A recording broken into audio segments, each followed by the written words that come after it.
Hi guys! Welcome back to our channel, and para po sa mga bago pa lang dito, my name is Marjan. Kung mahilig din po kayo sa mga halaman, please do consider subscribing. And syempre, huwag niyo pong kakalimutan na i-click ang ating notification bell para lagi kayong na-update kapag meron tayong mga bagong videos. So ngayon guys, gusto ko lang kayong yayain na makapagkape sana tayo for the last time ngayon 2020 habang ako ay nagli-leaf propagate.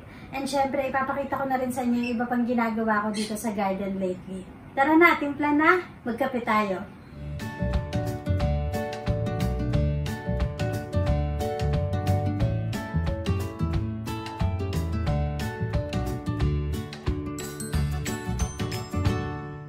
So guys, habang umaambon-ambon sa labas, ang gagawin ko ay lalagay natin itong mga dahon na to dito sa hinanda kong soil para sa kanya. Tignan nyo guys, so after 15 days, ganito na yung itsura ng ating Purple Delight. Meron na siyang maliit na baby. And ang gagawin natin ngayon ay ilalatag na natin siya dun sa pot. So ayan guys, ito yung ating mga dahon ng Purple Delight. And after 15 days, most of them, meron ng mga maliliit na pops. And hindi ko to nailagay agad sa lupa dahil naubusan tayo ng soil nung episode na yon nung nag-propagate ako ng cuttings ng Purple Delight. And ayan, itong silver spoon, kung makikita nyo, meron na din siyang roots. Dahil di ba nag-propagate naman ako nito sa tubig. So guys, stay tuned kasi ipapakita ko rin sa inyo yung mga halaman na na-propagate ko sa tubig. Ayan, yung ating Fred Ives na dinump ko lang dyan. Nilagay ko lang dyan. Kahit alam ko na baka hindi naman sila magtuloy. Nilagay ko pa rin just in case. Tignan nyo, meron pa tayong dalawang dahon na may pag-asa. So, gaya ng sinabi ko dati, pag magpo-propagate kayo, damihan nyo guys para kung merong hindi magtuloy, hindi kayo masyadong ma-broken hearted kasi meron pa ding iba na magtutuloy. So, ayan, ito yung soil na hinanda ko, yung ating well-draining soil mix na nabibili ko sa Mitre 10. Para po sa mga hindi pala nakakaalam, ako po ay located sa Brisbane, Australia. Kaya wala akong pamis. Wala akong pamis. Pero itong mga halaman ko ay mga ano to. Hiyang to dito sa soil mix na to. So, ayan. Kung makikita nyo pala guys, nilagay ko din dito yung cactus na to. Kasi, kailangan ko na siyang paghiwa-hiwalayin. Dahil kasi ang laki oh. Diba malaki na siya guys eh. Ayan. Malaki na talaga siya. So, kailangan ko ng paghiwa-hiwalayin kasi wala na din talagang room. Nag-overflow na siya dito sa pot na to. Though maganda siyang tignan ng kumpul-kumpul, parang naisip ko baka magandang pagkakataon na rin to na paghiwa-hiwalayin ko to kung matatapos ko ngayong araw na to. Pag hindi ngayon, baka bukas. So, nilagay ko na dito sa table para naka-next na siya, 'di ba? Ito pala yung kangkong guys na pinutol ko dahil nilagay ko sa sinigang na hipon. And plano ko rin to na ilipat na sa lupa one of these days, lalo na nag-uulan ngayon. So, ayan. Sana nagtimpla kayo ng kape guys para may kasabay ako. Ano pa lang mga handa nyo ngayon? Panigurado ako na busy na kayong lahat sa mga ihahanda. And I would like to thank yung palang mga bumati sa akin ng happy birthday kahit maaga pa. Sila Tita Pat, sila Tess de la Cruz, si Sis Gina Pascual, and sino pa ba yung mga bumati sa akin? Yun nga, si Tita Pat.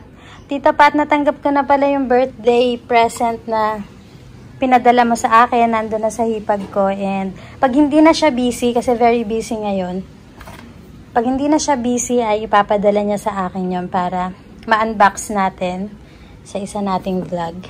Maraming salamat sa iyo and to your sister. So, ayan guys, nilalagay ko dito kasi pagka ganyang may baby na, nagsisimula na rin lumabas yung ano niya, yung roots. So, gusto nyo na pag lumabas na yung roots niya, nasa soil na siya para may kakapitan na siya, diba? Ito, kagaya niyan, dahil nakaangat, patungan nyo lang ng konting soil yung tapat ng may roots. Ayan. Ayan, literal na, alam nyo guys, kahit isabog nyo lang to at hindi nyo i-arrange, tutuloy pa rin yan. Hindi nyo mapipigilan. Kaya nakakatuwa tong Purple Delight eh. Mamaya ipakita ko sa inyo yung mga cuttings na pinugot ko. Para ma-update kayo. Kasi kaninang umaga ko lang siya nilagay sa labas. So, 15 days din na nandito lang siya sa bright shaded area. And kaninang umaga, nilabas ko na siya kasi nga umaambon-ambon para maulanan siya. First ano niya din first water. Hindi ko din siya dinidiligan agad. Pag ako ay nagpo-propagate guys, hindi ko dinidiligan kaagad. 15 days tapos rainwater pa talaga, di ba? Hindi ang saya-saya niya. So ayan, ganito lang yung pag-arrange ko. Tapos pag medyo malaki na sila, pwede nyo na silang ilipat guys. Yung laki na yung laki na confident ka na sa tingin mo ay matibay na siya. Kasi eventually matutuyo naman tong mga dahon na to guys eh. Pag natuyo yung mga dahon, huwag kayong mag-alala kasi hihiwalay ng kusa yan. Pag humiwalay na siya ng kusa, tanggalin nyo tapos hayaan nyo lang muna siguro ng mga 1 week. Or depende sa inyo, depende sa pakiramdam nyo. Tsaka nyo ilipat.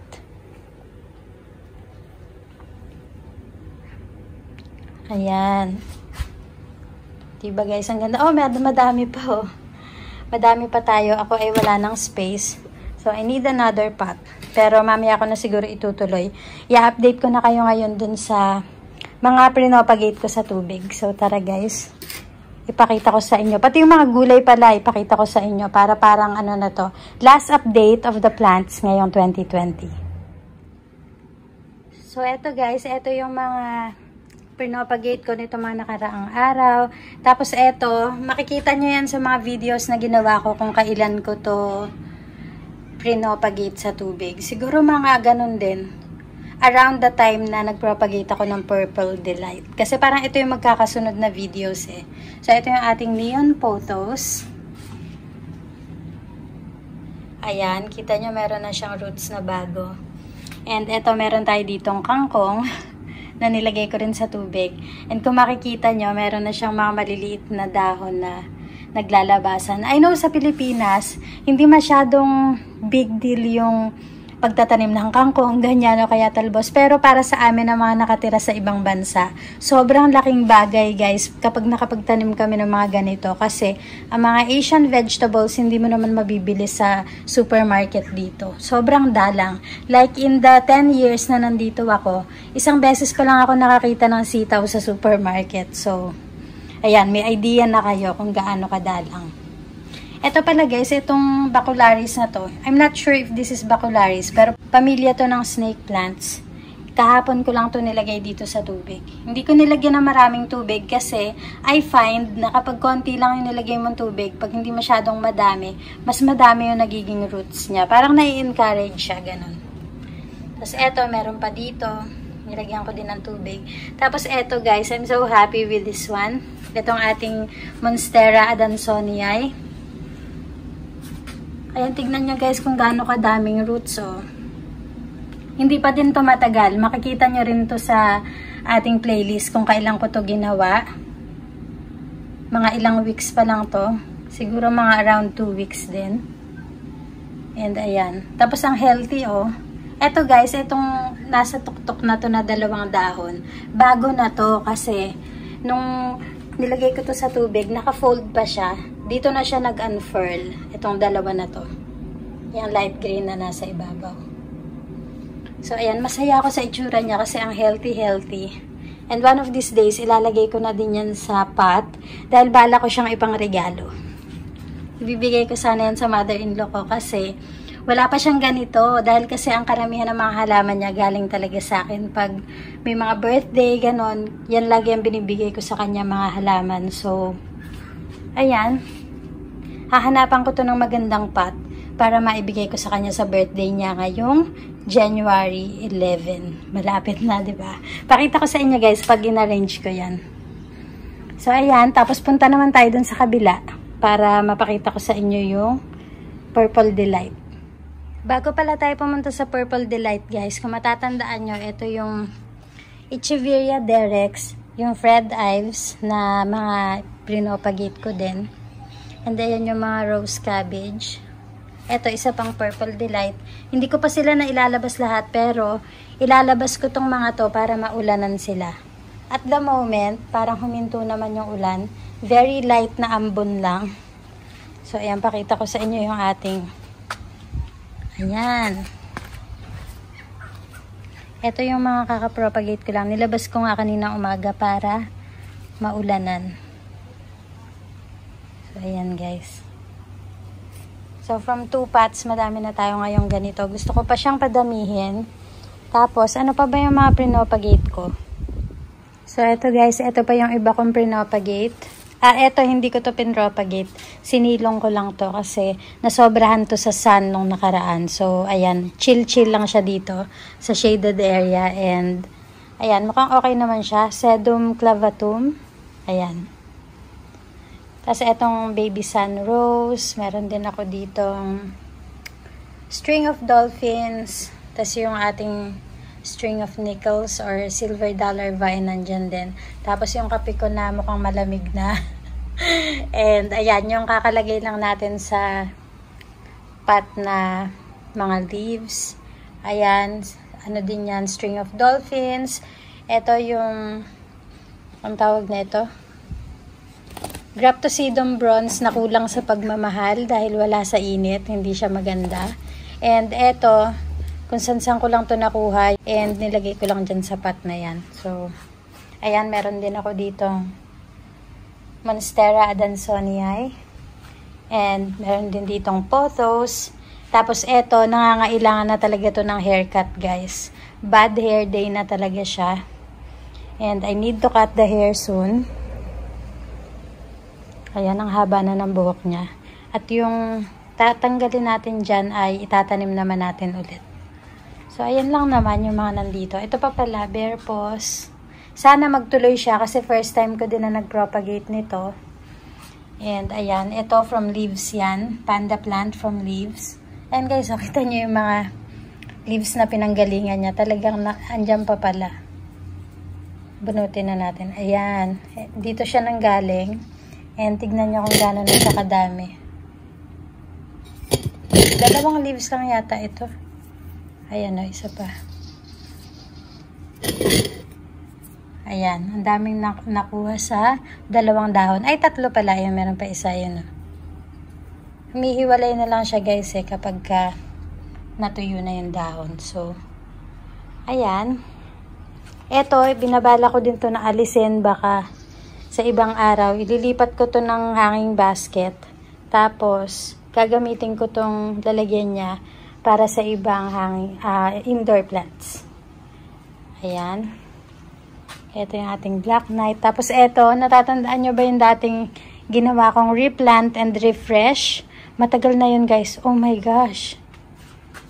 Look what I found. Mealybugs. Oh no. Ayan guys, may mealybugs. So, ang gagawin natin ay alisin natin to dito kasi mahawa to eh. Kuha muna tayo ng alcohol. Ang ginagamit ko lang guys ay alcohol. Ayan. Ilagay nyo lang sa spray bottle. Tapos, pwede kayong gumamit ng old toothbrush o kaya ito, cotton buds. Tapos, tignan natin kung matatanggal natin. Basta guys, pagka gagamit kayo nito, huwag niyong papainitan ha. Kasi it will burn. So, ayan. Kunin ko yung tripod para makakilos ako na maayos. Ayan guys, tignan muna natin. Oh shoot. Madami pala.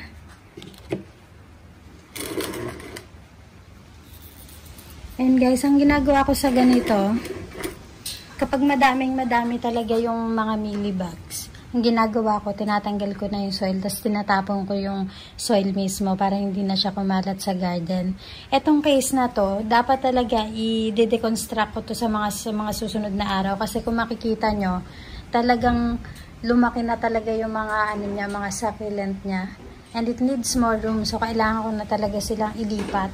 Tapos palitan ko na lang ng medyo mas maliliit pang succulent. So, ang gagawin ko na lang ngayon, before doing that, bago ko siya bulabugin, bubunutin ko na siya.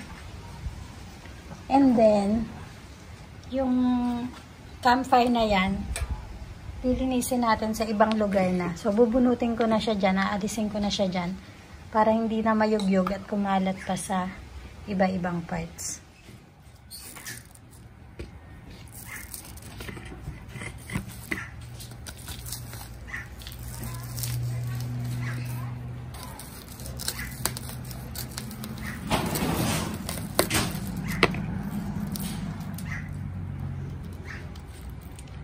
Ayan guys, inalis ko na yung campfire. Gusto kong silipin yung mga nandito kung meron ba. Wala naman. Yung campfire lang. Etong isang campfire ay nasa tabi niya pero wala din siyang mealybugs. So that's a good sign. Etong isang to meron pero hindi kasing dami ng kabila. Pero aalisin ko na rin to. Ayan, so ito siya guys. Ayan guys, i-sprayan lang naman natin to. Ayun guys, oh. Oh my gosh.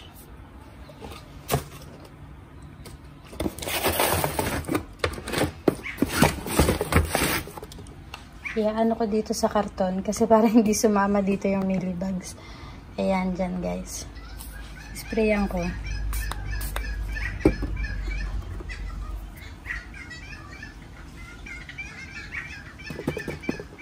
And guys, ang alcohol, natutuyo din naman siya agad.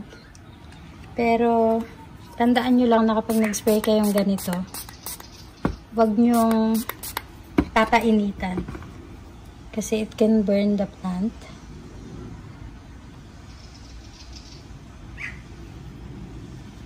Ayan.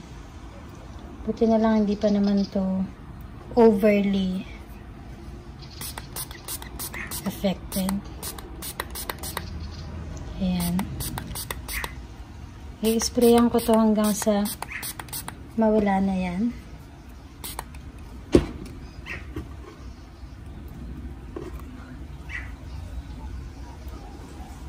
Ayan guys, kayo ano ang ginagamit nyo sa pagtanggal ng mealybugs? Na-try ko na rin pala guys yung cinnamon spray. Although once pa lang, effective din yun. Kasi yung cinnamon mas ginagamit ko siya ng parang rooting hormone, ganun. Antiseptic. Madali kasing makapagpa-dry ng mga wounds ang cinnamon sa halaman. So, nagulat nga ako nung sinabi sa akin ni Sis Gina na ako daw ang may dahilan kung bakit nagkakaubusan ng cinnamon. Sabi ko, talaga ba? Hindi ko alam. Ayan guys, kayo din ba ay gumagamit ng cinnamon? Ayan, so sa cinnamon spray guys, kapag tinry nyo yon, ako dinadamihan ko lang talaga ng cinnamon. Wala naman akong ratio. Kasi ang cinnamon hindi naman harmful. So kahit gaano kadami ilagay nyo dyan, lagyan nyo ng tubig, tapos i-spray nyo lang. Pero kagaya nito, wag nyo din papainitan.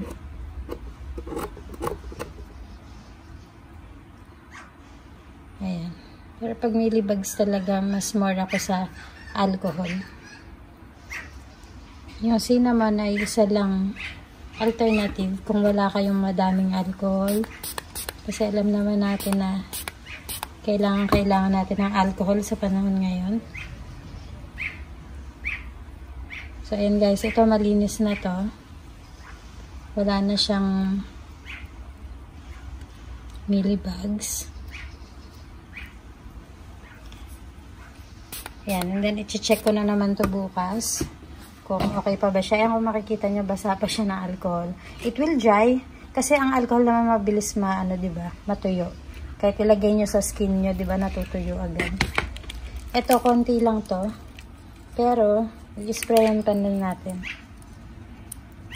May mga puti-puti lang siya eh. Nahanap ko yung mealybugs. Parang wala akong makita o baka tumalon na. Baka natakot at tumalon na. i-sprayan pa din natin.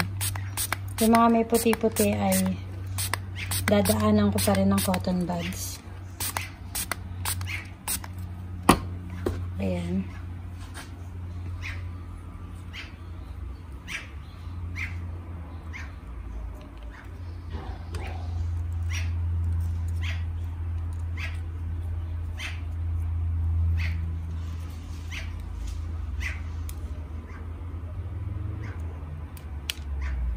Ayan guys, this is how I deal with mealybugs. So ayan, ito. Mamaya pagkatapos ko mag-vlog, itatapon ko na tong aking basura dito para mas safe ang ating mga halaman. So ito yung mga na-sprayan natin. Ilalagay ko lang siya dito kasi dito hindi to naiinitan. Although very bright dito, pero shaded, hindi siya maiinitan. Ngayon, parang ang nangyayari sa akin ngayon guys ay nagpa-plant patrol na din. So, samahan nyo lang ako since last day na nga ng 2020. Tara dun sa iba pang side ng garden. So, ayan guys, hindi na ako nakapag-film kanina kasi my hands are full. Ayan, nakahanap ako ng mga problem plants. Parang hindi ko kaya na tumawid sila ng 2021 ng ganito yung itsura. Kasi nung lumipat kami dito guys, naiwan ko sila dun sa mainit na area. Although buhay pa, as you can see, maganda nga yung kulay. Although buhay pa, tignan nyo yung nangyari. Dahil sa sobrang init ng summer namin ngayon, ayan, natuyo siya. So, kukuha ko ng bagong pot, and then puputulin ko lang yan hanggang dito, sa ibabaw ng ano na yan. And, itatanim natin siya ulit. Ayan, ang dami ng new roots. Buhay pa rin to, makaka-recover pa to. And this one, ayan. Wala naman silang mga mealybugs, although talagang neglected. Ganito ang itsura ng neglected na ghost plant, guys. Ayan, ito pang isa, ganun din. Pero maganda naman siya dahil nasa init nga, stressed. So, iba yung kulay niya, maganda. Pero i-check natin, ayan o, meron din talagang mga, ayan guys o, mga natutuyo. Dahil sa sobrang init nga ng summer ngayon. So, ang gagawin ko, yung mga puputulin ko, pagsasama-samahin ko na lang sa isang pot lang. Kasi madami naman tayong ghost plant. Ayan. Parang konti lang naman yung mga natuyot dito sa lalagyan na to. And eto guys, I think this is an Aloe Aristata. Guys, please comment below kung tama ako. Aloe Aristata yata to. Naiwan ko din to sa init, kaya ganito. Pero, makakabawi pa to. So, I just need to repot it, give it a fresh soil.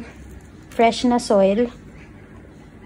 And, ayan, para mabuhay siya ulit. Ito, ayaw talaga nito sa mainit eh. Kung bakit hindi ko rin napansin na naiwan pala siya dun sa initan. So, ayan, itatanim ko rin to ngayon guys para ma-save natin.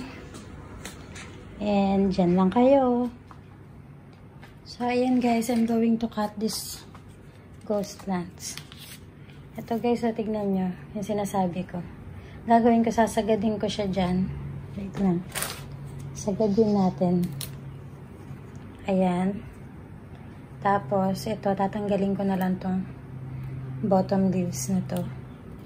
Gusto ko kasi yung parang meron pang maliit na tangkay na nalulubog ko sa lupa. So, ayan. Make sure your scissors are clean. Pwede nyo basain ng alcohol kung gusto nyo.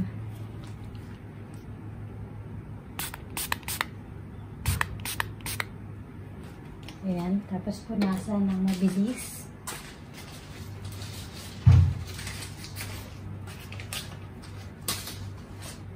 And then, magpuputol tayo ulit.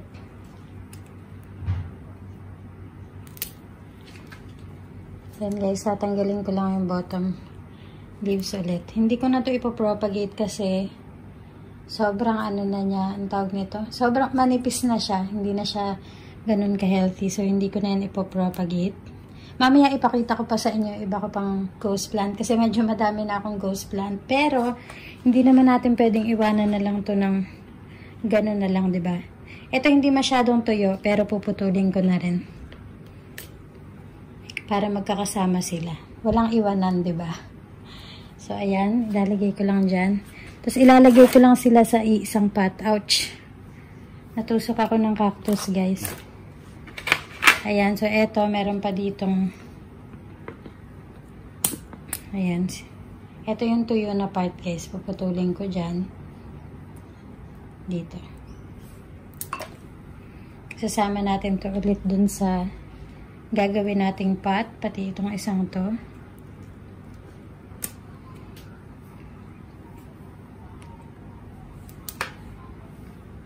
Ayan, guys. Itong mga iba, hindi naman siya nag-dry. So, ito pwede na natin itong mga to hayaan.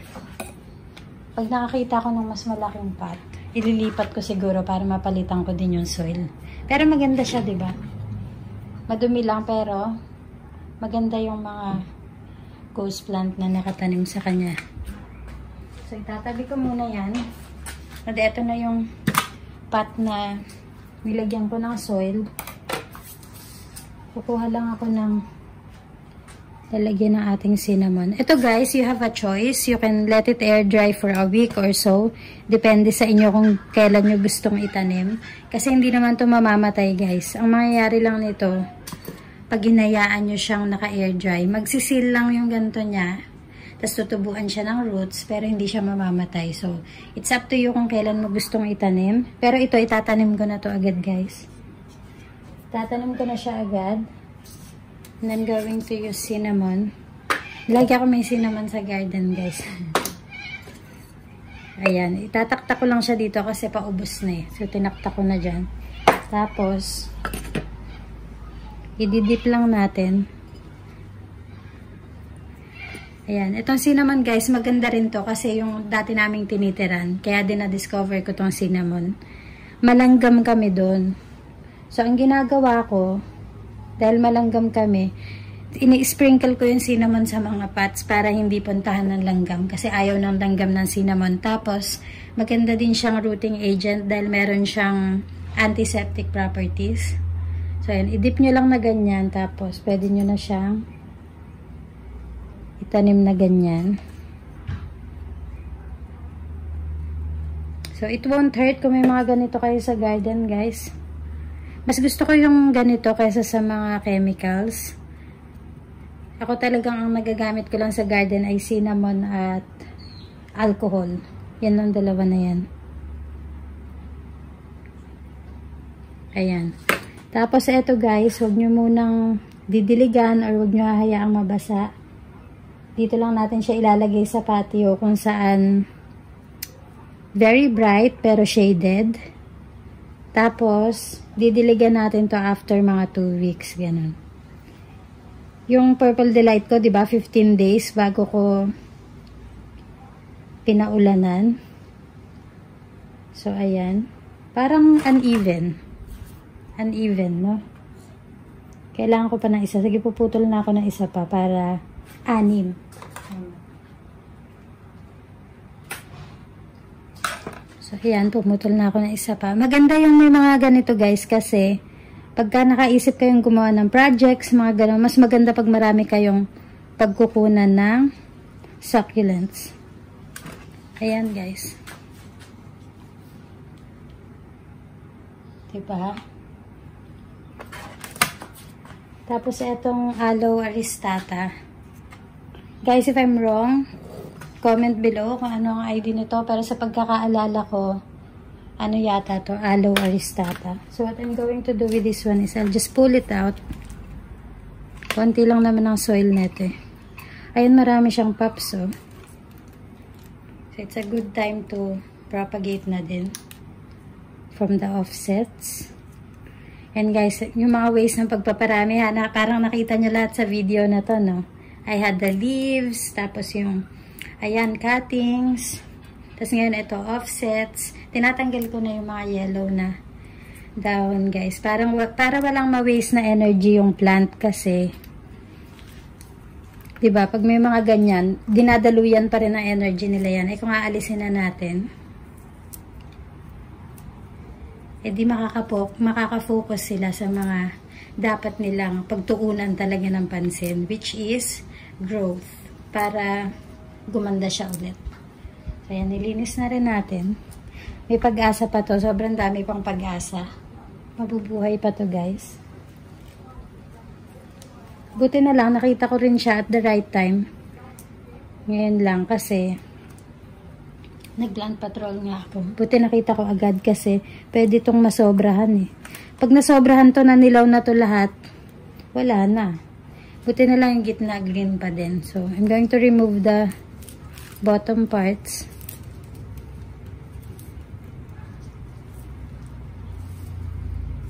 Ang good news is, wala naman siyang mga mealybugs or aphids. Wala naman. So, lilinisin lang natin at ire-repat natin sa bagong soil para makabawi siya.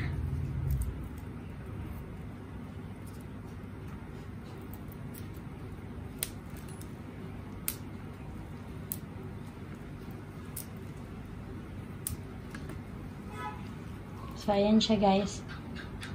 Maganda pa, diba, nung nawala na yung yellow.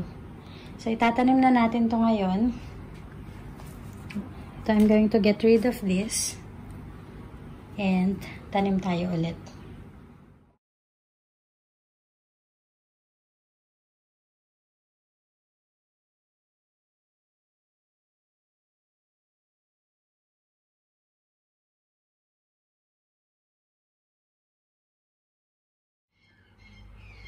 There you have it, guys. Ito na yung mga natanim natin.